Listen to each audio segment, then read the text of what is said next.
All right, welcome everyone. Wanted to put together a video on Necromancer class, a just a jack of all trades, do everything build where you can do AOE champion point farming, pretty much solo any dungeon in the game. Most all regular, but most vets. Especially if you drag along your companion, but we won't be covering companion builds in this video. We just do the Necromancer build. So as far as race, I think I went with Breton on this. Yep, Breton build, Necromancer. This is only 1,000 champion point build, and I'll show you that you don't really need 1,000 either for this. What else? We got your stats, your final stats before any kind of buffs or anything. This doesn't need mana regen. It won't need big magicka pool either. It'll just be pretty straightforward. You'll see right here my magicka recovery is pretty much non-existent. My health recovery is pretty decent, but again, it won't be needed. I'll show you the rotations. I'll show you the the way the build works as far as sustain. The big thing here is spell power. It's 3,300 unbuffed. I think there's a food buff on here, but it's not spell damage. It's just basically the tri foods. I use the one that is given on the daily, the daily giveaways in the when you log in, the login giveaways on the month. So I don't even use ones that food buffs that I craft myself. So anyways, you see there the spell damage, and this is basically an AOE build, right? So it's a lot about dots, damage over time, and it's about just letting things melt, right? So when you're champion point farming with this build, you're pulling a lot of mobs in, right? And just melting them down. So I'll show you how to do that. It's a real simple class to run. Again, you can run it in dungeons easily, and pretty much DPS, just massive swarms of mobs. And as a bonus, this is pretty much a 1-bar build. My back bar for this is all healing, so I can actually heal dungeons too with this Necromancer class pretty efficiently, as we're using Restoration Staff primarily for the heals, in addition to some of the Necromancer spells that are available for healing. So again, that's the stats. When we're talking about allocating attributes, it's pretty straightforward, right? If you're doing a magicka build, you're dumping in all the magicka. If you're doing a stamina build, obviously you're dumping in all the stamina. It's been that way from the ESO since the start. So, oh yeah, there's the food. I mean, it's the basic try. It's not even the best one either. That's the food bonus. The boon is the apprentice. Again, spell damage is obviously here. We're trying to maximize that. And I'll show you in the champion points what we're doing there too. So let's go ahead and go through the skills. So here for Gravelord, one of the skill lines for the Necromancer, we're focusing obviously all the passives. Go ahead and take all those. You're farming skill points through story arcs, right? And the bonuses you get from there. When you finish story arcs and getting skill points, obviously you can look up the various ways to get the skill points through quests. Or you're hunting sky shards, right? You're going ahead and getting, every 3 sky shards gives you a skill point. So you can go that route too to skill points. So Gravelord here, we are using on the primary bar. You can try Ricochet Skull. That's not part of this build. I don't. It's not part of this build, so I won't even talk about it. So Unnerving Boneyard is our AOE pool that we set down on the ground for while the targets just stand in there and melt over time, right? And it also reduces physical and spell resistance. Okay, so this is the where you want to end up with the final Boneyard skill. This is a morph from, I don't know off the top of my head. These are all morphed, obviously, right? So when you're going in this line, look for your Unnerving Boneyard and level that to max. So we're going with a double summons here, and these are basically for helping our mana regen. Okay. This one's the pocket heal, right? It does a damn good job of healing you or even your companion if you're going to go ahead and run a companion with your build. And then the mage is, again, just some, DPS. It's not really about the DPS. It's basically about keeping your summons up so that it helps buff you directly. So here we go with again, Skeleton Arcanist is the one that we just saw come up. That does the shock damage, and you'll see with the just go down to my passives here. So Skeletal Mage, our Spirit Mender dies. Casts the next Spellmender is reduced by 50%. This is not a really big deal here. This is basically just reducing the amount of mana cost. I mean, I had the skill points, just dump them in there. It's not a big deal for this build. Increases your critical strike chance against enemies under 25% health. So with 2 slotted, you're getting an 8% bonus here, and it's a pretty big deal because once your dot starts to eat away and things get below, that health point, 25%, you're basically gonna get your critical strike chance is gonna increase per tick, right? So that's a bonus there. Let me see here. Dismember.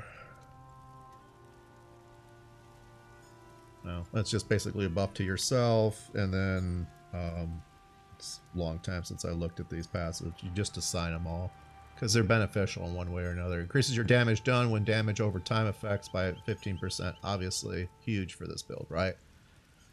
So it is a dot build, so this is a huge one to take. So if you're gonna have enough skill points, you should always have enough skill points to maximize your passives. You shouldn't really not have your passives maxed on all your skill lines for your class. That's the way I usually roll that. So here we go with Bone Tyrant. I don't do anything here I don't use any of the skills other than passives. All right.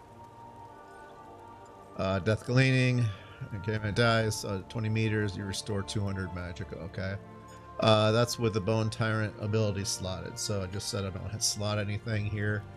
I do on my swap. So when I come here, Bone Armor is slotted on the healing side. So I do benefit from that. That's why I have the passive up. Okay. But we'll talk about the back bar in a minute here. So Disdain Harm is reduces damage taken, abilities 50%. You have Bone Tyrant abilities active. Okay, so this is when you have your Bone Shield up. There's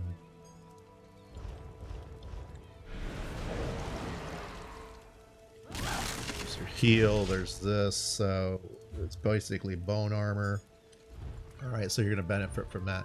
Again, these are on the off bar, so it's not gonna be on your main bar for this build. But again, it's beneficial to have them maxed out. Looks like nothing here. Increases your health received for 2% for each Tyrant ability slot. Again, when you are in healing mode, this does give you some benefit. All right, and the last one increases your max health. Obviously, that's pretty straightforward. All right, so here with Living Death. Living Death is just your other summon. Basically, I don't use any of the on the main bar. I don't use any of these. Okay, but we will see on the healing bar we do. So again, this is the healer summon, and it's pretty straightforward. You basically take the Spirit Guardian morph on this, and then we have our passives. You know, maximizing if you have any debuffs on you, you gain a healing bonus, near-death experience, critical choice. Okay. Corpse consumption. So yeah, this helps when you are you consume corpses when you're casting some of the necromancer skills here. Directly, do I do this with Boneyard? I don't think so. But some of them benefit from this. Probably could save points here, but again, I don't because I swap some of my, builds, my bars out sometimes, so just have them maxed. Here's the big one, right? So again, for the summons, the Undead Confederate is basically Blast Bones, Skeletal Mage, or Spirit Mender active. Your Magicka and Stamina recovery is increased by 200. All right, and this gives me my sustain on my Magicka. Okay, so that's where that benefits. So that's the Necromancer skill lines, and on the main bar. Again, I'm using the Spirit Guardian, the Mage, right, and Boneyard. Okay, and I'll show you the rotation when we get to fighting something. So if I come down here, you basically see the Destruction Staff and the Restoration Staff capped out, maxed. Destruction Staff is where a majority of our DPS is coming from. Okay, so we're doing Unstable Wall of Elements, and I'll talk to why that is. Basically, we're putting, we're using Lightning Staff, okay? We're putting a dot here also within our dot. So we're basically stacking. We have Graveyard, and then we have this elemental, wall. Where it just sits there and ticks over time underneath the enemy. So, and I'll show you that rotation. So you get burning enemies. So the wall of storms gets concussed enemies off balance. That's not really the big deal. I'll show you why the lightning staff is really good for this this build. So there's our unstable wall of elements. Okay. Oh, sorry. Let's do this. Our ultimate, I didn't go with Meteor from the Mage line. I just didn't want to grind the books. Elemental Rage and the T-Storm that you can cast is really, really good now. It's, again, this big, it's just this hovering AoE that's over your already dot AoE on the ground, right? So you're just basically just this mishmash of massive DPS. Okay?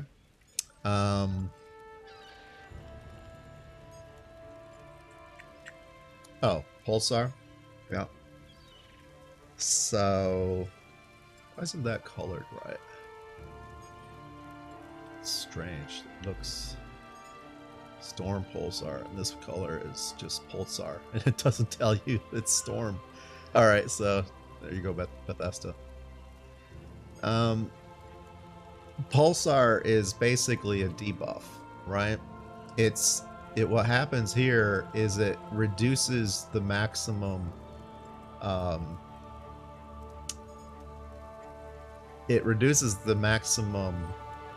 health bar. So you'll see the health bar shrinking for 10 seconds on any mob, right? Except for super bosses, whatever. And what it helps do is it's just basically a debuff. In addition to, because I'm using the Storm Pulsar, because I'm using lightning, the damage increases by the number of enemies that are in my already, dots, pools that I have on the ground. So, those mobs that are in there, as I'm spamming this AoE Pulsar, basically, increases the damage for every enemy that gets caught into that damage over time pool, right? And then obviously, just if you're going to use Destruction Staff, maximize all these here. We don't really have to talk about this. It's pretty straightforward if you played, Destruction Staff line. All right. I went with all light armor. If I do have heavy armor cap 2, because when I had the monster helms, sometimes I would just have the heavy drop, but I ended up getting all light armor on this build. You can obviously swap in your 2-piece heavy and then your rest light, for the magical build, or just make sure you try to get, you maximize your light armor bonuses, okay, to get the most out of the passives. If that makes sense. All right. So what else do we got? Just nothing here that I'm using. Obviously, you always want to maximize your racial skills, so that's where that's at. Alchemy, you want to do medicinal use for maximizing your potions, right? So they last longer. And then you want to go down here to provisioning and maximize. Yeah, here it is, 20 duration, right? So you want to maximize the duration of the food that you eat. So depending on what you're using for your basically your attribute buffs, those are the two things you want to do in the crafting areas to increase those. I mean, you don't have to do this, but I did the minor hireling. Might as well do that on each class so that you get mailed, mats and resources every day. That's about it for your skills. Again, mages. So Mage's Guild is interesting. I did, get enough so that I would get Persuade, that I would get yeah, see, this is actually wasted points here, right? As I was playing with Structured Entropy, this was important. Increases your Mage Guild abilities again. These are probably 3 points I can get back right now, but I have enough points. Usually I just go after points with Sky Shard hunting or something, and if I need something more, so when if I respec this, I would basically pull that out of here. Thieves Guild, that's totally up to you. You can do it so that you can get clemency. So that basically, because since you're a necromancer, you can get into some shit in the town sometimes when you're summoning your your mage and your healer, your mender, by accident. The town goes little apes. They're like, oh, I don't like the necromancer here. Get out of here. So anyways, the point is that they'll put a bounty on you. So I don't know. This didn't help as much as I thought it would, but just thought I'd talk about it. All right. So anyways, Let's see here. Dark Brotherhood. Nope, nope, nope, nope, nope. Pretty much all the rest of this. Oh, we should talk about the archaeology stuff, scrying and all that. I did max this out enough to be able to get a particular piece of gear that I want for this build. This is totally optional. You don't need this ring, but I'll show it to you anyway when we go over the gear here. So if we, yeah, let's talk about the champion points first, and then I'll go back into the gear. Okay, so champion points on the new trees. Really quickly on crafting. This is really your preference because it's crafting, right? So I, already have a crafter on a different character, so I don't need a lot of this, but I am disassembling a lot when I'm, obviously farming for champion points with this build. And, so disassembly is always nice. Master Gatherer, and, you just put some in there because you're out there wandering around anyway, so you might as well get a little bit of bonus there. Reducing the time it takes to gather. I do this so that I don't burn my enchants as fast. It's not really that beneficial, but there's just not a lot here that I can take if you want to reduce the cost of your way shrine travels and stuff like that. Gold gained if you want to farm gold without like selling stuff on the guild stores and stuff, and you just want to do it, that's beneficial. It's all optional here, right? It really has nothing to do with the build. Furnishing, let's see, I'm trying to do another master angler with this character. I already have one in another character, but just something for fun. I do max out movement speed here, and I will show you what that's all about with this build. It's really optional.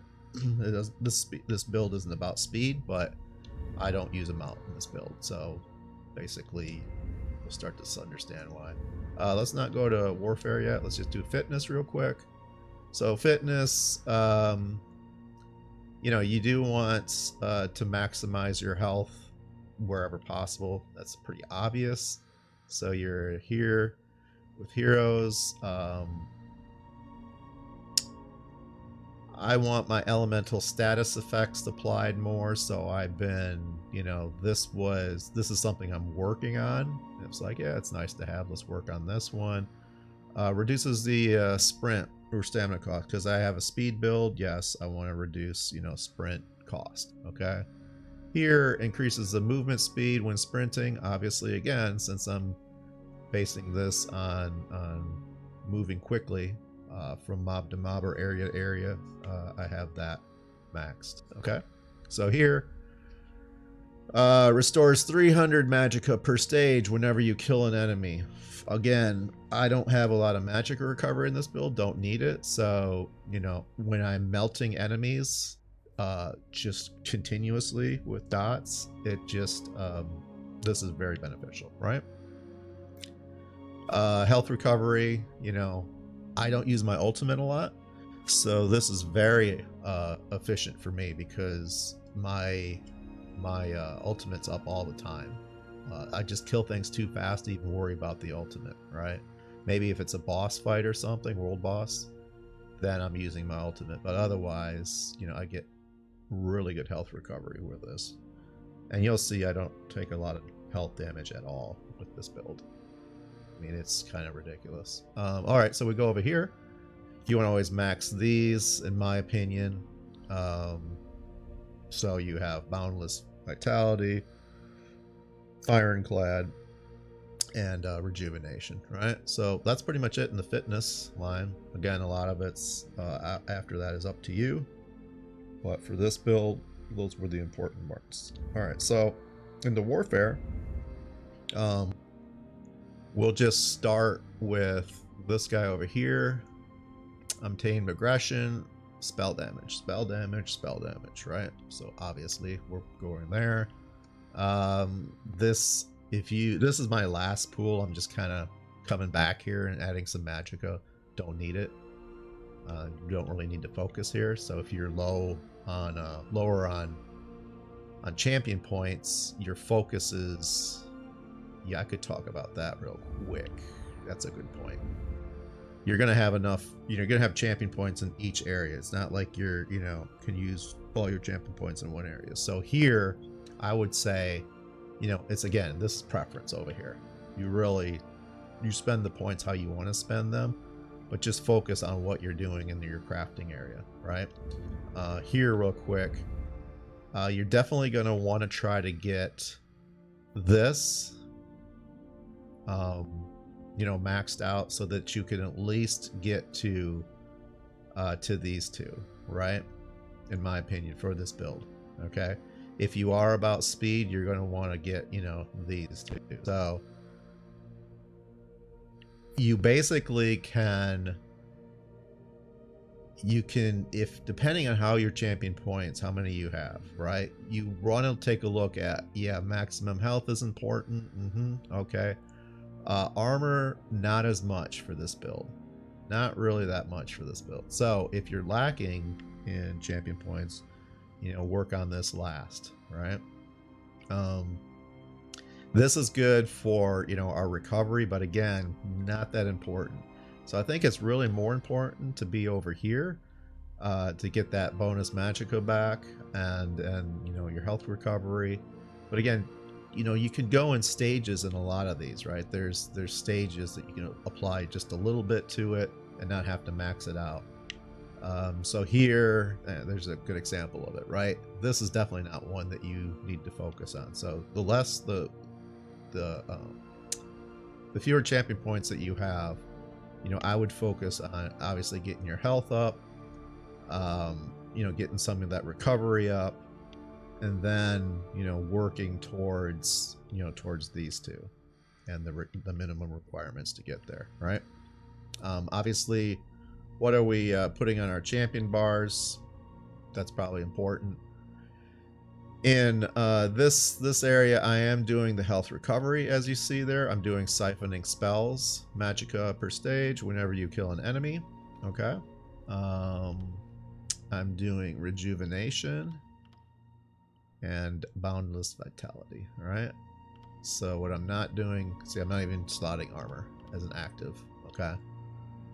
So yeah, that would be the last to work on. So if I come up here, come back over to crafting, I am obviously, let's see, rationeer. I'm doing some angling, so I have actually slotted these, right? But you can come back and say, oh, well, if you're crafting or you need to, if you're doing harvesting or something, you swap these out so that they're active, right? Steve's Blessing, movement speed, it's always on. Okay? Does that make sense? Yeah, I'm not even doing disassembly. I got to think about that when I come back with a bunch of loot and I'm disassembling. I want to make sure that I have this one active.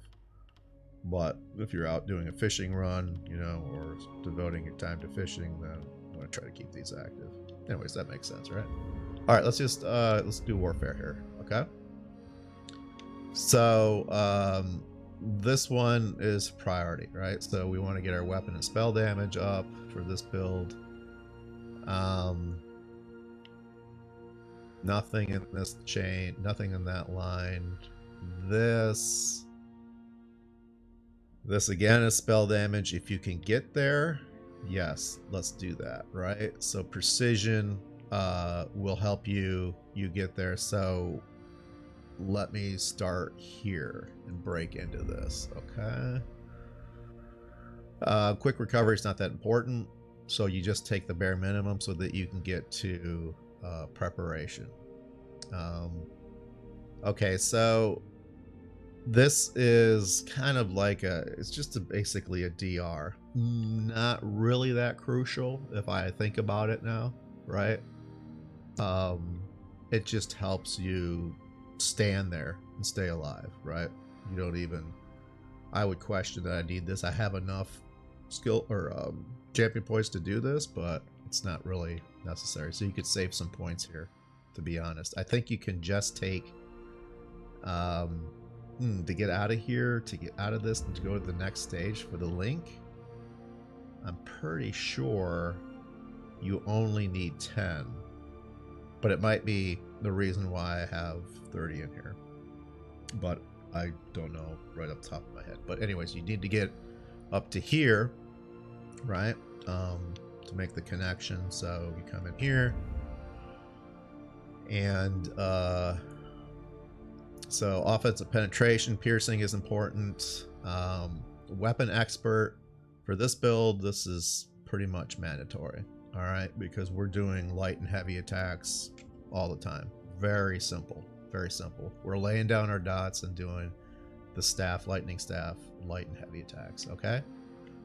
Here we're doing, again, we're increasing our spell damage for our lightning. Okay, so we're using lightning all the time. We've got some magic effects with our dots, right, that we're laying down, and that's pretty much where those are allocated. All right. We do come up here.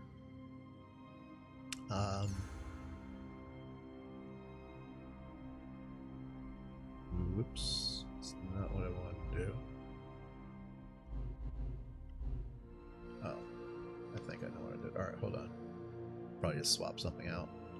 I wanted to go in there, but that's not really what it's doing. All right, so let's make sure what we have up here. I'll look at that in just a second. So we're increasing our damage dealt with damage over time. Obviously, we need to get up here. Not a big damage buff, but it is important for this build, right? It's a dot build, so that's important. This again increases your weapon damage, so like I said, you need to get up there. Max Magicka, not as important. I don't think even this connection is needed, so you can save some here. Nothing down here. So over here, this was the spell damage, and like I said, this one I was trying to just add some more Magicka. At one point, you start to, like, when you get over 1,000 champion points, you start to try to figure out where remaining stuff will go. Really, you've kind of made your build out of what you have at around, I don't know, 700, 800 champion points, and then everything just becomes kind of bonus after that, right? Okay, so what are we doing here in the champion bar? For warfare, we're doing weapons expert, light heavy attacks, like I said. Yeah, we're increasing the dot. We're doing wrathful strikes. Again, weapon and spell damage. And here we're doing weapon and spell damage, right? We don't even care about max magicka, so we're not even getting that bonus, right? So as I was saying, I am putting stuff in here, but to be honest, if I had the ability to put, I might actually redistribute that and look at to putting some of the extra points somewhere else. Probably here, since it's passive, right?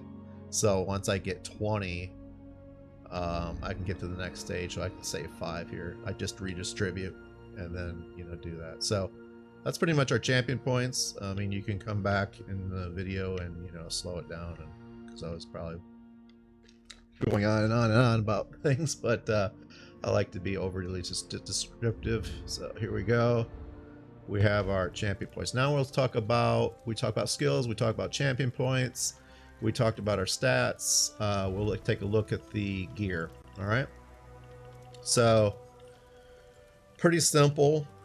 Just get yourself a lightning staff, okay, and then get yourself a restoration staff. And we do need to go back and talk about the skills for the off bar, but let's just keep going with the primary. Okay, so it's lightning staff, and I know you see a maelstrom here. I'll talk about that in a second. You can do any monster set that you want that has some type of damage over time. Okay, there are a couple options here. I like this one um, because that procs up a damage over time. I like this one because it's every tick that my grave boneyard and my lightning wall of elements is doing. Every tick has a chance, even though it says only 8% chance. It basically procs a lot and drops down. It drops down this this meteor, right on the target area, and then there's more dots going on. There's more damage happening, right? So, and you'll see it when we actually show the build in action, right? So I went with Baharama's Curse, and its training, right? This is, you can use this build, you know, like I said, in dungeons, and you can do everything with it, and you don't need anything but training, because you can just maximize your training, get maximum XP, right, gain from this. Now, if I was, you know, going back to like min-maxing, you know, damage for this build, just, you know, I was good with my CP points, I'm at where I want to be, I'm at 2000 or whatever, you know, I would switch those all to divines for me. That's what I would choose, right? So anyways, why do I choose Baharama's? When you deal damage, you have a 25% to create desecrated ground. Okay, so you're dealing damage all the time, basically, with this build. It's always happening because the dots are damaged. Everything's damaged. This will put another AoE area underneath underneath the target. Basically, you'll see like this little you know, this little hexagon or whatever symbol that's underneath the target, and he basically loses, you know, you can see it here, movement speed by 60%, damage damage it for, you know, magicka damage every 1 second, and heals you for 100%. So this is another pocket heal that's happening, okay? And this procs all the time, every time. It's just like, it's crazy how much it procs. Okay, so again, very fun, very easy. It's this build is very hands off. You don't really have to do a lot with this build other than just cast your initial rotation and just watch things die. All right. So shoulders are the set bonus with the headpiece here and the meteor, right? So the Valken, the waist is Baharaha's Curse. You see the rest of the set filled out there, okay? And here, we're not doing a 3-piece here, and I'll show you why. That this the third ring, or the second ring is, the third piece of jewelry. Anything that gets you a 2-piece spell damage, that's good enough, right? And then the rest of these, obviously, you can see it's all magicka and chance. I do have 1 health. That's interesting. I could swap that out. To be honest, I was probably playing with the shoulders. I could probably swap that out and put magic on it, but I don't have a problem with either. So to be honest, I could put a bigger health pool, but I don't die and I don't run out of magicka. So, you know, you wherever you are with how you feel like you're, you know, you're lacking. If like, man, I'm getting low on health all the time. With this build, I'd be surprised why, but, you know, you can enchant more health or more magicka, right? Here, it's spell damage, though. Enchant these with spell damage, and then try to get arcane so that you can increase your max magicka. And then the 2, there's a lot out there that do a 2 bonus for, well, there's 3 or 4 set. They'll do a 2 bonus for spell damage. That's what you want here, all right? So I was talking about scrying and the archaeology, or, you know, whatever they're called, the digging, crafting activity that you can do in this game. For me, in the speed build, for you know, movement, it's making this ring, right? Ring of the Wild Hunt. again, this is totally optional. You absolutely don't have to do this. If you want to complete your 3 set with this, and get another bonus off the 3 set for the jewelry, then go for it. But I'm doing the one. Obviously, these rings are unique where it has a 1-piece bonus, and I'm getting 45% movement speed out of combat. So I'm like, I don't know, I think 10% away from cap of movement speed, and that's with no other buffs on top of just the standard sprint speed. Okay. So yeah, I just don't have to mount. I mean, I could buff mounting in the champion tree, buff my mount speeds and everything, but I buffed just movement speed in general to increase her movement speed, as I was showing you in the champion tree. So that's pretty much your gear. This is super cheap to get on the guild stores, or you can farm it yourself. But it's, again, super cheap to get on the guild stores. You just got to try to look for training for this particular example, right? And then your monster sets, you farm the dailies from the Undaunted. Just farm those dungeons, and go look up the appropriate monster helms that you want. If it's the Valkyrie here, you can basically look that up and figure out which dungeons you need to run. Again, that's normal gameplay in here. You kind of target a particular item, run the dungeon, kill the boss and veteran with matchmaking with a group, and get your drop. Your shoulders will come out of the Undaunted chests when you get the keys from the dailies, right? So you can you'll earn these, and you'll be able to get this 2-piece set bonus that you need. Yeah, so this was a different one that was Domina House.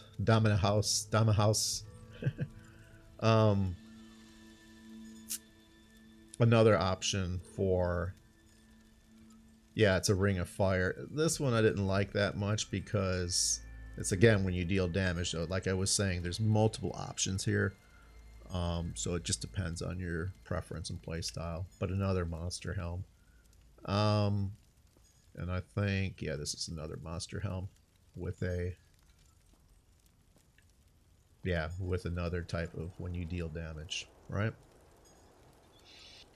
So it's basically a monster set, and then this set. Real easy to get. Let's talk about Maelstrom real quick. Initially a lightning staff for the end of this build, your end game. You want to just run Maelstrom. This is not the perfection, the perfect staff. It's just the regular. So you can solo run with just like a really relaxed, run on normal. You don't have to do vet version.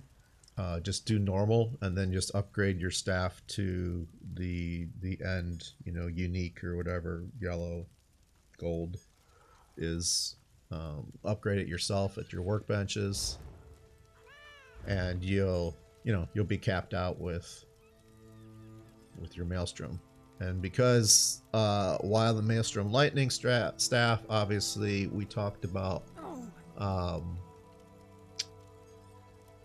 the bonuses here.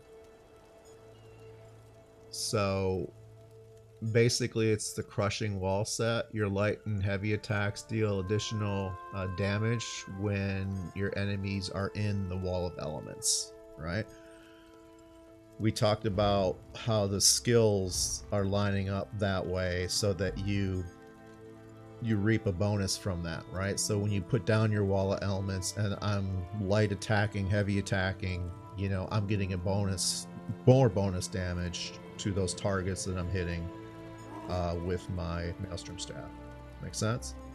So real quick, on the swap, that was the gear. I think we went through all the gear that you need for this build. All right. And we went through all skills. Real quick, the off um, the off bar, the offhand, right? Again, this is all healing, and it's all coming from, majority is coming from your restoration staff line. You're capping out all your restoration passives, obviously. These are pretty straightforward. If you use restoration staff before, you know what we're doing here. Radiating regeneration, combat prayer, and that rotation, you know, just basically whatever order you want, right? Combat prayer and, you know, dotting everybody with regeneration. We come into the necromancer line here to grab the other two, right? So resilient flesh is a heal with a sacrifice to you a little bit, correct? Sacrifice your own power. Yeah. So I'll show you that a little bit here in rotation, and then you can pick whatever you want really in this this final, you know, section. I use the tether here because again it's a health heal, and it's pretty easy because when stuff's dead, you know, it's highlighted for you as a necromancer and you can see what's going on. And then so that's your healing bar. This is armor to protect you as a healer. Optional what you want to do here. And this is the... Oh, this is resistant flesh. Sorry. I said resilient, didn't I? Resistant flesh. So anyways, that's that. And the ultimate here is the mass resurrect. Okay? It's a big deal for the necromancer. You know, enables you to resurrect allies in a target location, right? Up to 3. So without having to, you know, actually go over and, you know, interact with them, it's pretty huge. All right. So this I can show you real quick. This, you know, what we were looking at. Let me get in a little bit of light here. So yeah, I guess it's not bad right here. Doesn't really matter, we're casting spells. So for the, see, the restoration is just one of these, right? Combat prayer, regeneration, right? And you're looking at like a target. A target dummy's out there, but this doesn't matter, it's healing, right? See, this is the, you're basically just sacrificing mana and you get resistance. That's your bone armor. I don't think I have an ultimate up, but again, I'm not on this build. I'm not really using this, like, but if somebody says, hey, you know, can you jump in this dungeon with me and heal, it's like, yeah, you can heal with this back bar. Let's go ahead and go to let's go to a place where we can attack, and I can show you the rotation. Okay. I'll just go to my grinding area.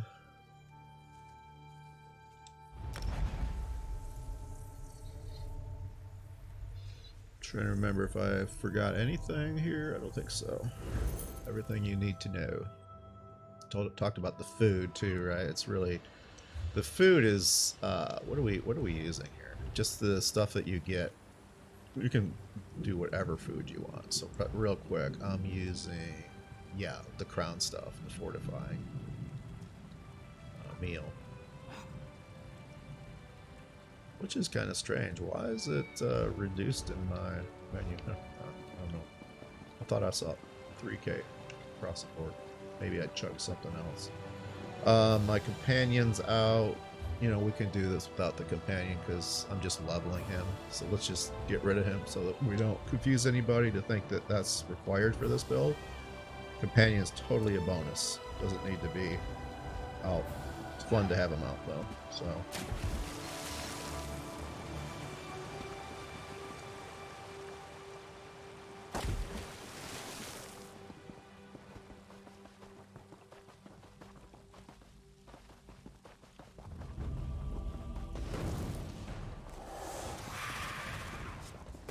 kill these guys. It's not really a great place to show off all the dots. It's probably because I don't have my food active. I could see that now.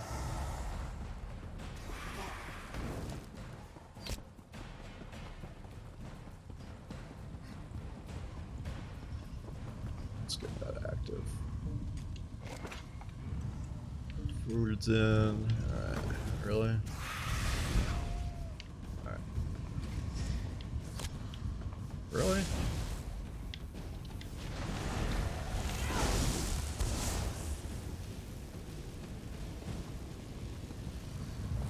Alright.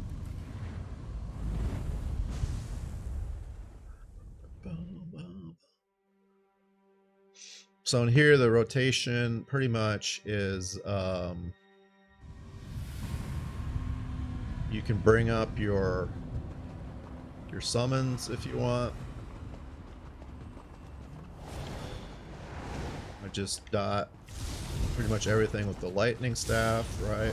Come through here.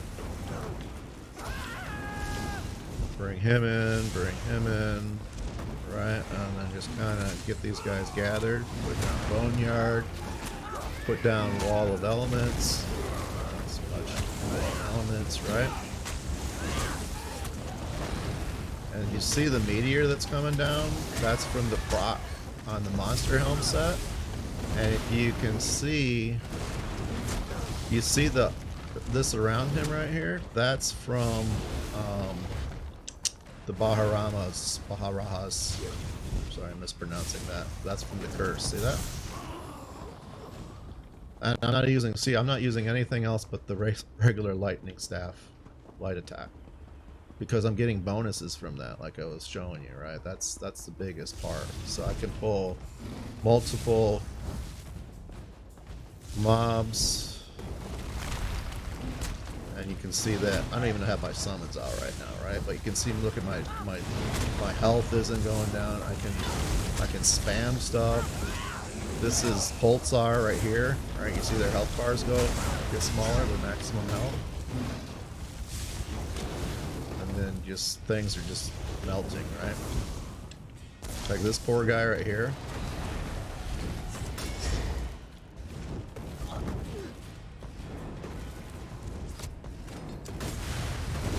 I don't even have to, do something. And the more people that are in the circle, right? The worse it's going to get for him, right? He's going to reset. Cool. So if I could actually show my Mender actually do something, it would have to be me getting damaged. You know what I'm saying? So I could just sit here, Wall of Elements, Pulsar, right? I mean, these aren't even. And if you imagine you have your companion out too, right?